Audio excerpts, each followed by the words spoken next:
This book, Back from the Brink by Nancy Castaldo, discusses preservation efforts and shares hope for our world's endangered species. Learn about animals like the bald eagle, the American bison, the Galapagos tortoise through pictures, science backed information, historical details, and real life stories from scientists, conservationists, and citizens. I absolutely adore the layout of this book. It includes real pictures and images that were taken when the book was written just a few years ago, as well as going back through history. I'm going to read a few passages for you, and I'll show you some of the pictures as well.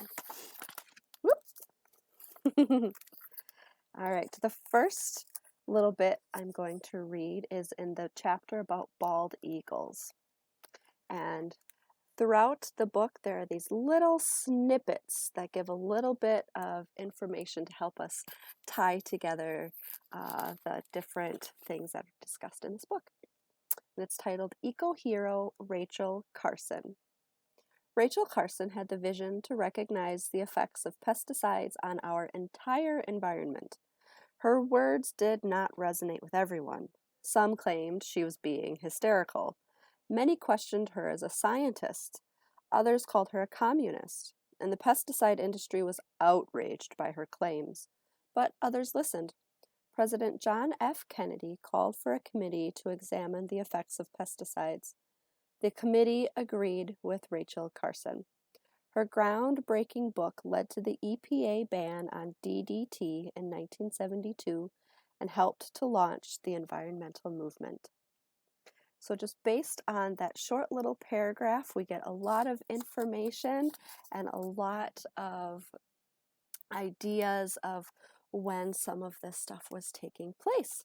So we hear John F. Kennedy, so we know he's not the president now, or he wasn't recently. So we know that this little snippet takes place a couple decades ago.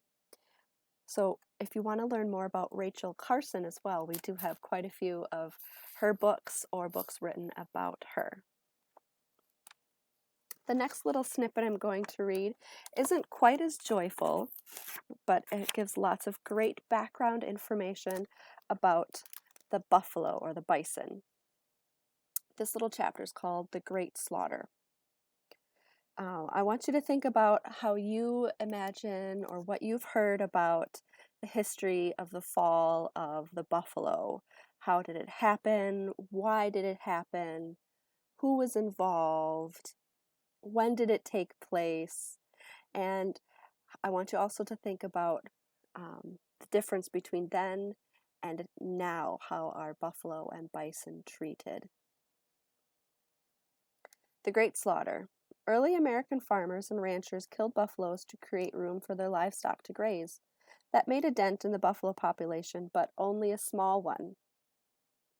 Then, the U.S. Army, under the direction of General William Tecumseh Sherman, went to war with the Native American tribes of the plains.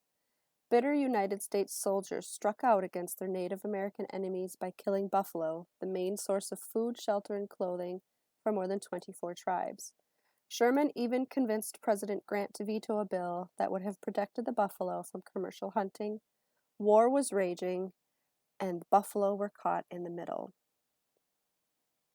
I'm not sure about you, but I know when I was growing up, we always were told that the buffalo became endangered because of the ranchers and the railroads, when in actual truth, that put just a little dent, like the chapter says, into why buffalo went endangered, became really, really endangered. In truth, the main reason why buffalo went extinct was part of a racial injustice and racial crimes against Native Americans. They were trying to kill the Native Americans through war, and in order to do that, they really, really attacked the culture and the ways of life of Native Americans by destroying the bison population.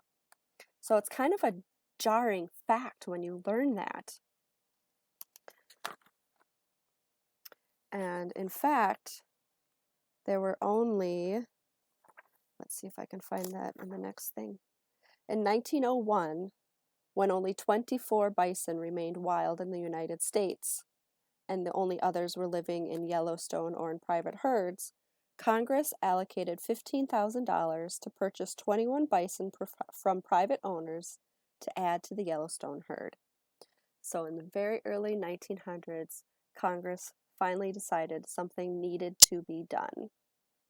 Now today we have the American Bison Society that was formed by William Hornaday, and we have the Yellowstone the Yellowstone National Park, and we even have a National Bison Day on November 5th. So despite the horrendous history of killing the buffalo herd, there is hope and there is a future for the bison. If you want to learn more about endangered species from around the world and the preservation efforts and the conservationists who have given us that hope, I definitely encourage you to check out Back from the Brink, Saving Animals from Extinction.